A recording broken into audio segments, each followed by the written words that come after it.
Hey, how are you guys doing? So come on in. Those of you who are new to me, my name is Beverly Walthour. I am a business strategist specifically for Christian female coaches who want to create more income and more impact without compromising their Christian values. I'm also a TV and radio show host. So we film and record the TV and radio show here in Atlanta, GA. So you guys, once again, as you come into the room, say hi, hello, hey, so that I can see who is joining me, who's joining me today. And once again, if you're catching the replay, that is cool. Catch the replay. Just make sure you type in hashtag replay so that I can see who my replay viewers are. Once again, I told you guys I was going to be live 3 days in a row because we're doing this 3-day sales sprint. So don't think that I forgot about you. Like, well, I'm not going to check in on us today. No, you know me better than that. You know me better than that. So those of you, if you are brand new and you're like, Bev, this title says day 2. What happened to day 1 of the sales sprint? Please make sure that you scroll my timeline. So whichever platform you're joining me from. So if you're joining me from Facebook, if you're joining me from LinkedIn, or if you're over there on YouTube or Periscope, just scroll and you'll see the video from yesterday, which was our day 1. Hey. And so today we're going to check in to see how you guys did yesterday or within the past 24 hours, 24 hours, because you may not have done anything until today. And those of you, you're like, well, babe, I didn't know what you were doing. And today is your day 1. That is cool. Just do it for the next 3 days. Like, don't make it hard. Don't overthink it. Do not overcomplicate things. That's what has a lot of us stuck, is that we're overcomplicating things. And so that's not what I want you guys to do with this. So if today is your first day, make this your day 1, tomorrow your day 2, the next day your day 3. Like, once again, don't overthink it. If you did start yesterday or caught this yesterday, you're like, well, babe, I didn't really do anything. Once again, make this your day 1.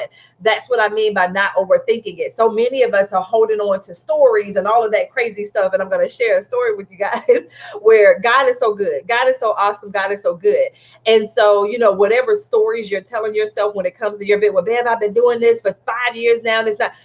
Are you going to hold on to that story, or are you going to decide to create a new story, create something different? That part right there. There we go. Yeah, so Diane, and I'll recap a quick bit of what we talked about yesterday. And so once again, what we're doing is a 3-day sales sprint. So with the 3-day sales sprint, with my sales sprints, period. And like I said, this is something that I used to do with my mastermind. Like the first 30 days, we did a 30-day sales sprint because their goal was to have this quick cash infusion the first 30 days to get us started and to jumpstart us into this mastermind. And so I've legit had people create $50,000 in a month, like that type of thing, doing a sales sprint.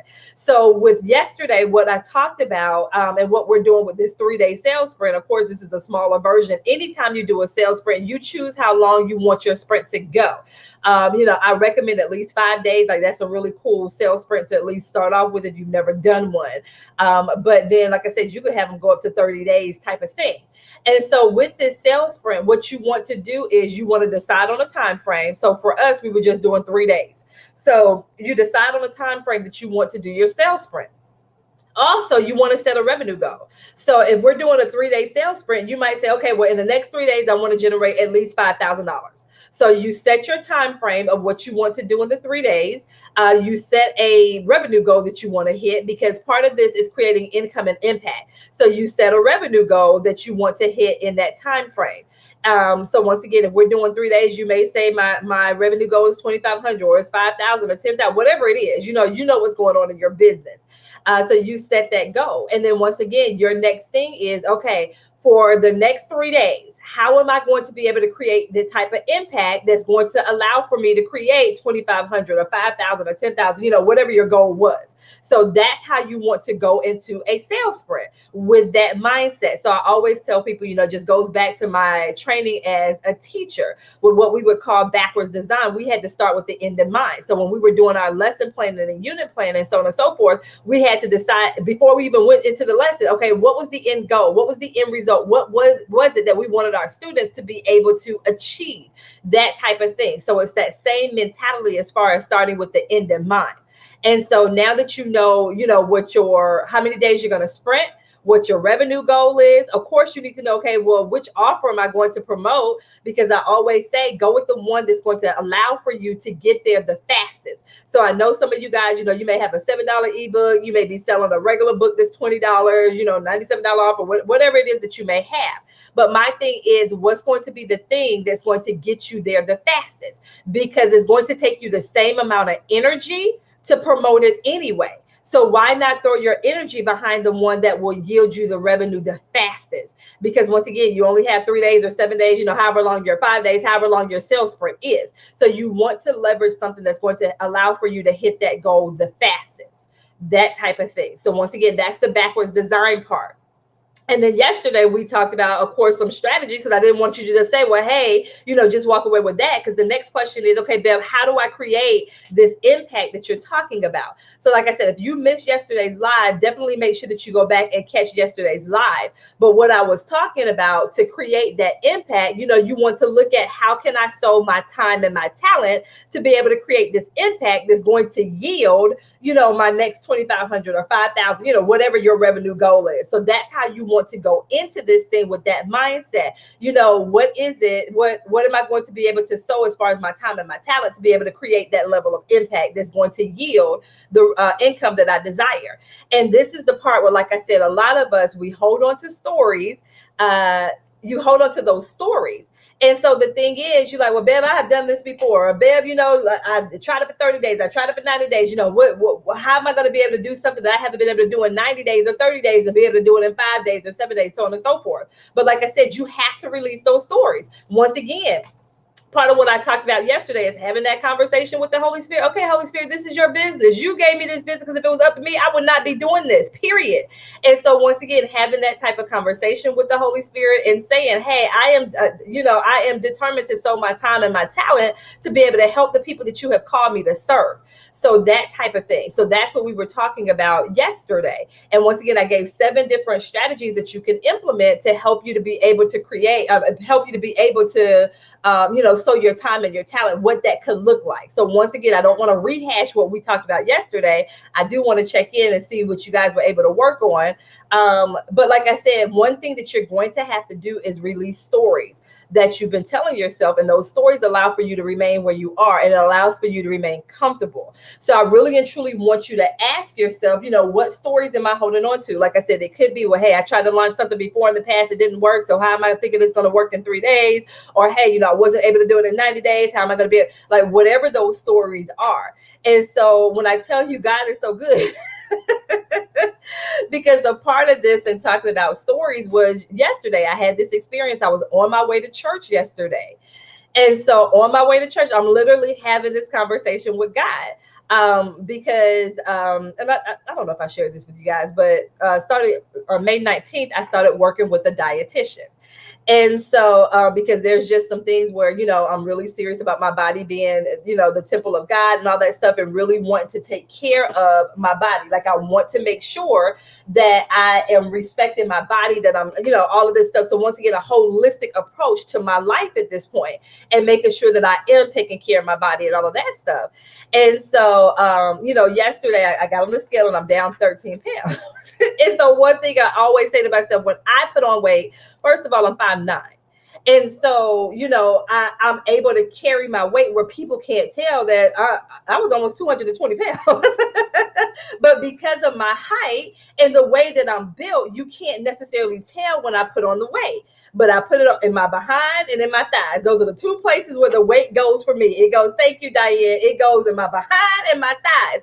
And this time around, it was in my stomach too. Like, I'm like, oh my gosh, I look like I'm pregnant. Like, that type of thing. So that was the part that really kind of caused me, like, wait a minute, what is this? What's going on? Where's this?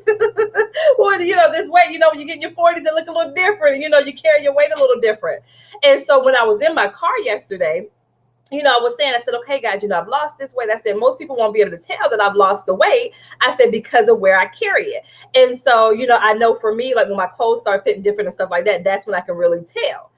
And so, like I said, that was the story that I was telling, because that's what it's been like this whole time up until this point, where I'm really intentional about this weight loss and just paying attention to what I'm eating and all that stuff and exercise and all that stuff. That was my story. And so once again, I'm repeating this story back to God yesterday, literally in my car. And I'm like, people are not going to notice the weight loss, not going to notice it yet. Because like I said, that was my story. You guys, I promise you, I am pulling up to this red light and I get a text message from a really good friend of mine. And she was like, because I don't know if you guys saw the post that I did yesterday where I was in a car. It was a selfie of me in my car.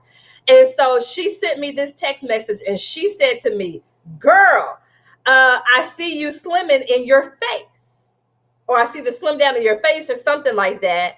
And I just started chuckling because once again, that was God, first of all, letting me know that he heard this conversation that I was having with him, but to also remind me of the stories that I'm telling myself because of something that had been the example of what I had been used to in the past. And so, like I said, literally, time I got done with that conversation, within 5 minutes, I got that text message from her. And all I could do was laugh because I really felt like that was God telling me I have to release these stories that I tell myself because it fits some type of narrative, or it's something that I'm used to seeing and doing and having, so on and so forth. So the same thing for you. What are these stories that you're saying to yourself and telling yourself when it comes to your business? Something, because it may have looked like this all the time before, it doesn't have to continue to be this way. It's going to be that way if you continue to believe the thing and continue to hold on to that. But for some of you guys, it's time for you to release those stories that you've been telling. And it's time for you to accept something new. We can move into a season of something new, that type of thing. But like I said, just that example of, like I said, a story that I had been telling myself, and God quickly caused me to say, no, daughter, you need to let that go. That is not the truth. What you have been saying or what may have been true in the past does not have to be your present, and it does not have to be your future. So like I said, what are those stories that you are holding on to and telling yourself when it comes to your business? What are those things that you need to release? Whatever it is, I'm telling you, release it, release it, release it, release it. So once again, like I said, it may have looked a certain way up until the time of this recording that I'm doing this. Is 1:04 p.m. Eastern time on July 1st. Anything that happened up until this point, you can release it and we can have something new. We can start a different story. We can tell and confess from our mouths something different. We know the power that we have in our tongue because scripture literally tells us death and life is in the power of the tongue. So are you actually speaking death over your business because of the words that you're speaking? If you have been, you can't do anything up until this point, but now from this point forward, you can now start speaking life. And it's crazy because the women that are a part of one of my 10K cohorts, they have this whole thread. I haven't even had a chance to go in there. They had this whole thread. One young lady was saying that she had a prayer, and this is another thing with us as entrepreneurs. Like, we are so laser focused on money coming into our business a certain way, or money coming to us a certain way. So whether or not it's your one-on-one, 12-month or 12-week program, whether or not it's an intensive, whether or not it's a group coaching program, whether or not it's your even, whatever it is, we get so fixated on our money coming in a certain way, like one particular way, that when money comes in a different way, we don't even necessarily acknowledge it. So one young lady was saying that she had led a prayer call and she was saying, hey, I was telling God that I expect money to come in a different way, or an unusual way. And so she was saying, and then the next day or within maybe a couple of hours, she opened up this bill and the bill was zero, like the balance was zero. And she was like, what in the world? So she said she either went online or she called to check and they're like, no, your balance is zero.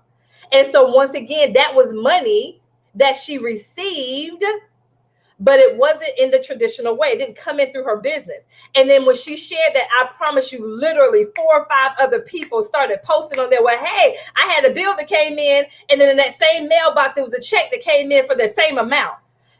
That type of thing. So you guys, don't be so married, especially to us as entrepreneurs. Don't be so married to the fact that it has to come in through your 12-week, one-on-one coaching program. It may come in a different way. And like I said, we discount it. So it might be a speaking opportunity that comes your way, or it might be some consulting. Or like I said, it just may be a check that comes in the mail that doesn't have anything to do with your business.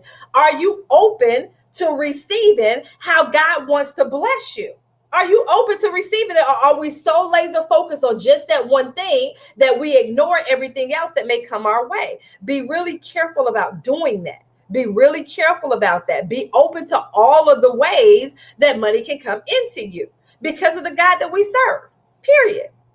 So like I said, I wanted to come in and do a quick check-in. If you have not started the sales sprint, let today be your first day of the sales sprint. Go back to the video from yesterday because like I said, I gave 7 strategies that you can use to be able to create the impacts of being able to sow your time and your talent. I also gave an outline of how you can do your lives. And I just said the lives, that can actually apply to any one of your posts that you do, an email you send out to your list, any of that stuff. I gave an outline of what that can look like. So that way you're not doing it by yourself, that type of thing.